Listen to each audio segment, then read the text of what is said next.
Sadly,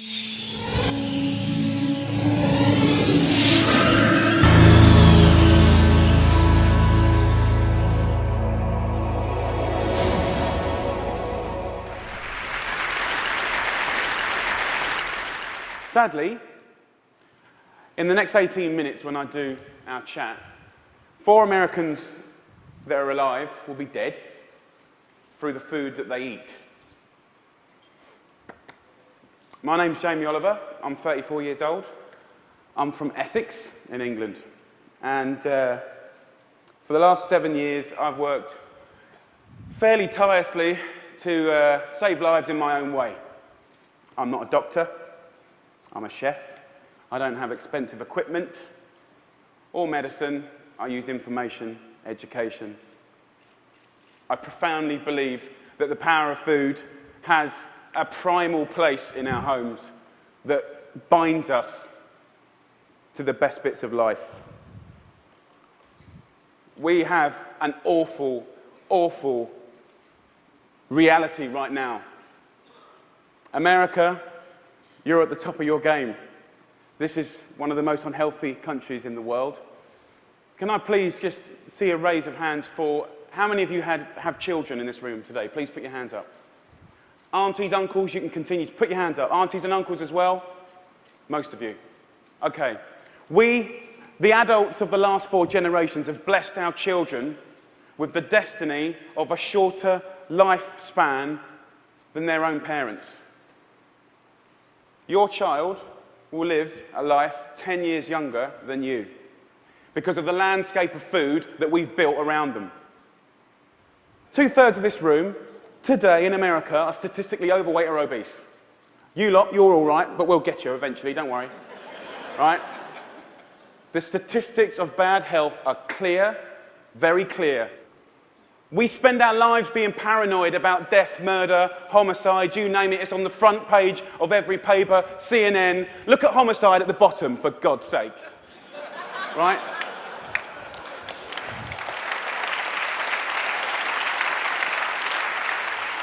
Every single one of those ones in the red is a diet-related disease. Any doctor, any specialist will tell you that. Fact. Diet-related disease is the biggest killer in the United States right now, here today. This is a global problem.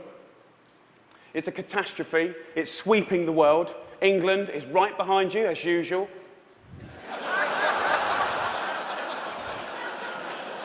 I know they were close, but not that close. We need a revolution. Mexico, Australia, Germany, India, China, all have massive problems with obesity and bad health. Think about smoking. It costs way less than obesity now. Obesity costs you Americans 10% of your healthcare bills, $150 billion a year. In 10 years, it's set to double, $300 billion a year. And let's be honest, guys, you ain't got that cash. I came here to start a food revolution that I so profoundly believe in. We need it. The time is now. We're in a tipping point moment. I've been doing this for 7 years. I've been trying in America for 7 years. Now is the time when it's ripe. Ripe for the picking. I went to the eye of a storm. I went to West Virginia, the most unhealthy state in America. Or it was last year. We've got a new one this year, but we'll work on that next season. Huntington, West Virginia, beautiful town. I wanted to put heart and soul and people, your public, around the statistics that we've become so used to. I want to introduce you to some of the people that I care about, your public, your children. I want to show a picture of my friend Brittany. She's 16 years old. She's got 6 years to live because of the food that she's eaten. She's the 3rd generation of Americans that hasn't grown up in a food environment where they've been taught to cook at home or in school, or her mum, or her mum's mum. She has 6 years to live. She's eating her liver to death. Stacey, the Edwards family. This is a normal family, guys. Stacey does her best, but she's 3rd generation as well. She was never taught to cook at home or at school. The family's obese. Justin here, 12 years old, he's 350 pounds. He gets bullied, for God's sake. The daughter there, Katie, she's 4 years old. She's obese before she even gets to primary school. Marissa, she's all right. She's one of your lot. But you know what? Her father, who was obese, died in her arms. And then the second most important man in her life, her uncle, died of obesity. And now her stepdad is obese. You see, the thing is, obesity and diet-related disease doesn't just hurt the people that have it, it's all of their friends, families, brothers, sisters. Pastor Steve, an inspirational man, one of my early allies in Huntington, West Virginia. He's at the sharp knife edge of this problem. He has to bury the people, okay? And he's fed up with it. He's fed up with burying his friends, his family, his community. Come winter, 3 times as many people die. He's sick of it. This is preventable disease, waste of life. By the way, this is what they get buried in. We're not geared up to do this. Can't even get them out the door, and I'm being serious. Can't even get them there, forklift. Okay, I see it as a triangle, okay? This is our landscape of food. I need you to understand it. You've probably heard all this before, but let's just go back over it. Over the last 30 years, what's happened that's ripped the heart out of this country? Let's be frank and honest. Well, modern day life. Let's start with the main street. Fast food has taken over the whole country, we know that. The big brands are some of the most important powers, powerful powers in this country. Supermarkets as well. Big companies, big companies. 30 years ago, most of the food was largely local and largely fresh. Now, it's largely processed and full of all sorts of additives, extra ingredients, and you know the rest of the story. Portion size is obviously a massive, massive problem. Labelling is a massive problem. The labelling in this country is a disgrace. They want to self-police themselves. The industry want to self-police themselves. What, in this current climate? They don't deserve it. How can you say something is low fat when it's full of so much sugar? Home. The biggest problem with the home is that used to be the heart of passing on food culture, what made our society. That ain't happening anymore. And you know what, as we go to work and as life changes and as life always evolves, we kind of have to look at it holistically, step back for a moment and readdress the balance. It ain't happening, hasn't happened for 30 years, okay? I want to show you a situation that is very normal right now, the Edwards family. Let's have a talk. This stuff goes through you and your family's body every week. And I need you to know that this is going to kill your children early. How are you feeling? I'm just feeling really sad and depressed right now. That, I want my kids to succeed in life, and this isn't gonna get them there. But I'm killing them. Yes, you are. You are. But we can stop that. Normal. Let's get on schools, something that I'm fairly much a specialist in. Okay, school. So what is school? Who invented it? What's the purpose of school? School was always invented to arm us with the tools to make us creative, be able to do wonderful things, make us earn a living, etc., etc., etc. It's been kind of in this sort of tight box for a long, long time, okay? But we haven't really evolved it to deal with the health catastrophes of America, okay? School food is something that most kids, 31 million a day actually, have twice a day, more than often, breakfast and lunch, 180 days of the year. So you could say that school food is quite important, really, judging the circumstances.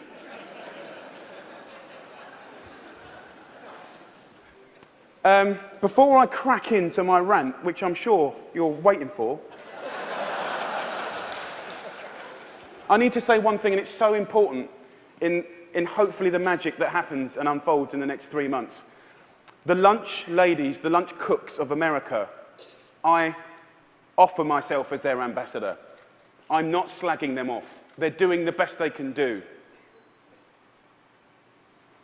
They're doing their best. But they're doing what they're told, and what they're being told to do is wrong. The system is highly run by accountants. There's not enough or any food knowledgeable people in the business. There's a problem. If you're not a food expert and you've got tight budgets and it's getting tighter, then you can't be creative. You can't duck and dive and write different things around things. If you're an accountant and a box ticker, the only thing you can do in these circumstances is buy cheaper shit. Now, the reality is the food that your kids get every day is fast food. It's highly processed. There's not enough fresh food in there at all. You know, the amount of additives, E-numbers, ingredients you wouldn't believe. There's not enough veggies at all. French fries are considered a vegetable. Pizza for breakfast. They don't even get given crockery. Knives and forks, no, they're too dangerous. There's scissors in the classroom, but knives and forks, no. And the way I look at it is if you don't have knives and forks in your school, you're purely endorsing, from a state level, fast food, because it's handheld. And yes, by the way, it is fast food. It's sloppy joes, it's burgers, it's wieners, it's pizzas, it's all of that stuff. 10% of what we spend on healthcare, as I said earlier, is on obesity, and it's going to double. We're not teaching our kids. There's no statutory right to teach kids about food, elementary or secondary school, okay? We don't teach kids about food, right? And this is a little clip from an elementary school, which is very common in England. Who knows what this is? Potatoes. Potato? So you think these are potatoes? Do you know what that is? Do you know what that is? Broccoli. What about this? Our good old friend. Do you know what this is, honey? Celery. No. What do you think it is, darling? Onion. Onion, no. Immediately you get a really clear sense of, do the kids know anything about where food comes from? Who knows what that is? Pear. What do you think this is? I don't know. If the kids don't know what stuff is, then they will never eat it. Normal. England and America. England and America. Guess what fixed that? Guess what fixed that? 2 one-hour sessions. We've got to start teaching our kids about food in schools, period.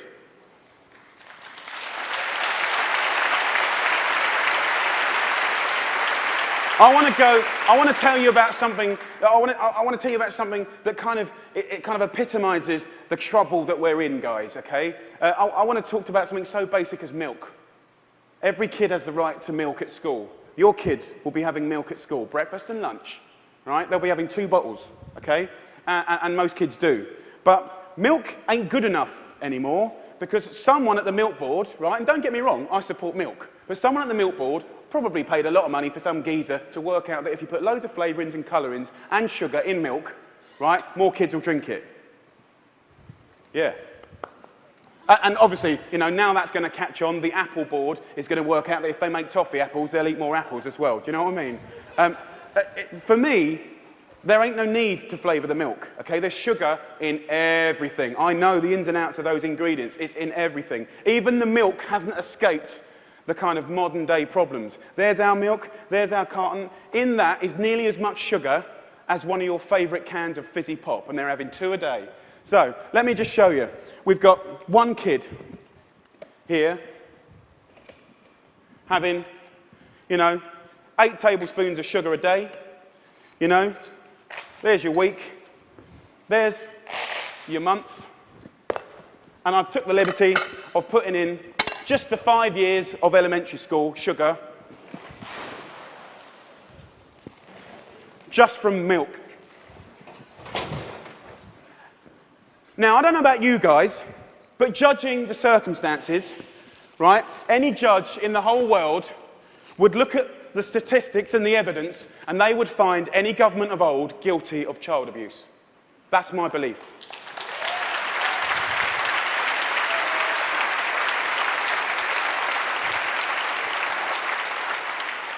Now, if I came up here, and I wish I could come up here today, and hang a cure for AIDS or cancer, you'd be fighting and scrambling to get to me. All this bad news is preventable. That's the good news. It's very, very preventable. So let's just think about, we've got a problem here, we need to reboot. Okay, so in my world, what do we need to do? Here's the thing, right? It cannot just come from one source. To reboot and make real, tangible change, so that I can look you in the white of the eyes and say, in 10 years' time, the history of your children's lives, happiness And let's not forget, you're clever if you eat well, you know, you're going to live longer. All of that stuff, it will look different, okay? So, supermarkets. Where else do you shop so religiously? Week in, week out. How much money do you spend in your life in a supermarket? Love them. They just sell us what we want, all right. They owe us to put a food ambassador in every major supermarket. They need to help us shop. They need to show us how to cook quick, tasty, seasonal meals for people that are busy. This is not expensive. It is done in some, and it needs to be done across the board in America soon and quick. The big brands, you know, the food brands, need to put food education at the heart of their businesses. I know, easier said than done. It's the future. It's the only way. Fast food.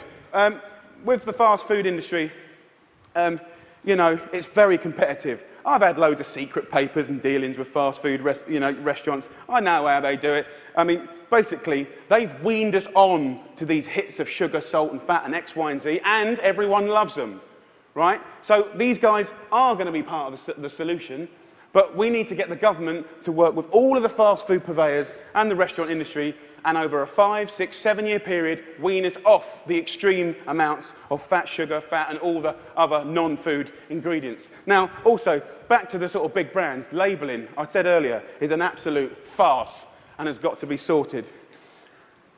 Okay, school.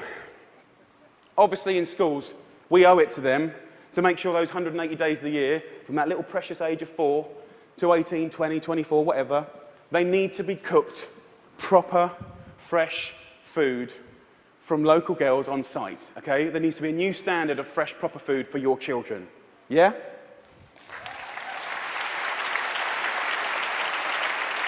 Under the circumstances, it's profoundly important that every single American child leaves school knowing how to cook 10 recipes that will save their life.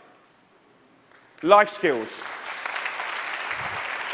That means that they can be students, young parents, and be able to sort of duck and dive around the basics of cooking no matter what recession hits them next time. If you can cook, recession money doesn't matter. If you can cook, time doesn't matter. The workplace, we haven't really talked about it. You know, it's now time for corporate responsibility to really look at what they feed or make available to their staff. The staff are the mums and dads of America's children. Marissa, her father died in her hand.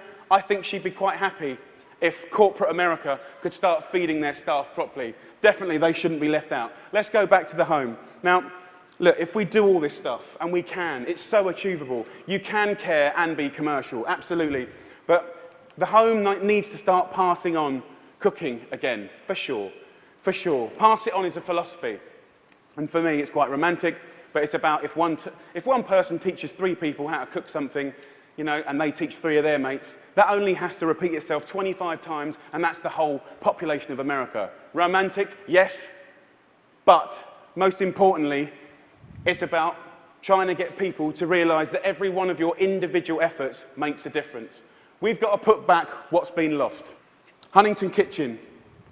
Huntington, where I made this programme, you know, we've got this primetime programme that hopefully will inspire people to really get on this change. I truly believe that change will happen. Huntington Kitchen, I work with a community. I worked in the schools. I found local sustainable funding to get every single school in the area from the junk onto the fresh food. $6.5 grand per school. That's all it takes, $6.5 grand per school.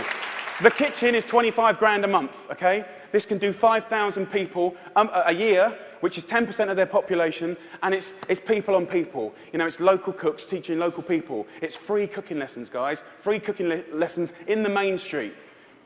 This is real tangible change. Real tangible change. Around America, if we just look back now, there's plenty of wonderful things going on. There's plenty of beautiful things going on. There are angels around America doing great things in schools, farm-to-school setups, garden setups, education. There are amazing people doing this already. The problem is they all want to roll out what they're doing to the next school and the next, but there's no cash. We need to recognise the experts and the angels quickly, identify them, and allow them to easily find the resource to keep rolling out what they're already doing and doing well. businesses of America need to support Mrs. Obama to do the things that she wants to do.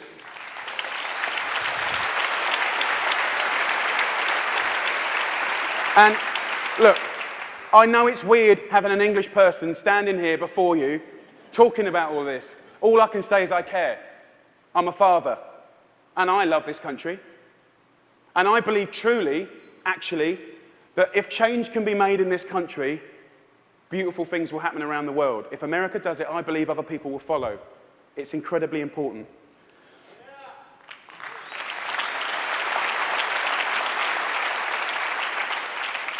When I was in Huntington, trying to get a few things to work when they weren't, I thought, if I had a magic wand,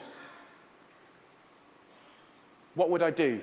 And I thought, you know what, I'd just love to be put in front of some of the most amazing movers and shakers in America.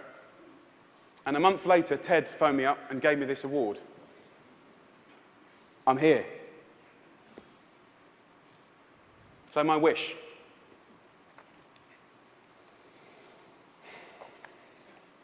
Dyslexic, so I'm a bit slow.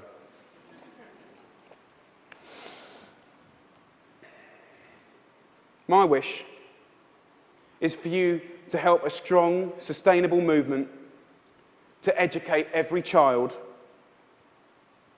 about food, to inspire families to cook again, and to empower people everywhere to fight obesity.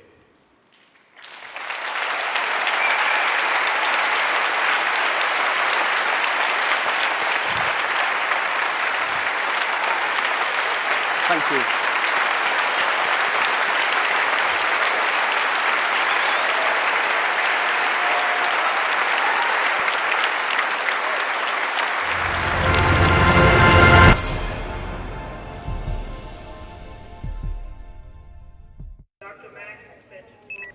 Hey, the baby's here. Oh, let Grandma see it. I was looking. Okay. Adorable. Look at that. Is it a grandson? I didn't scroll down that far.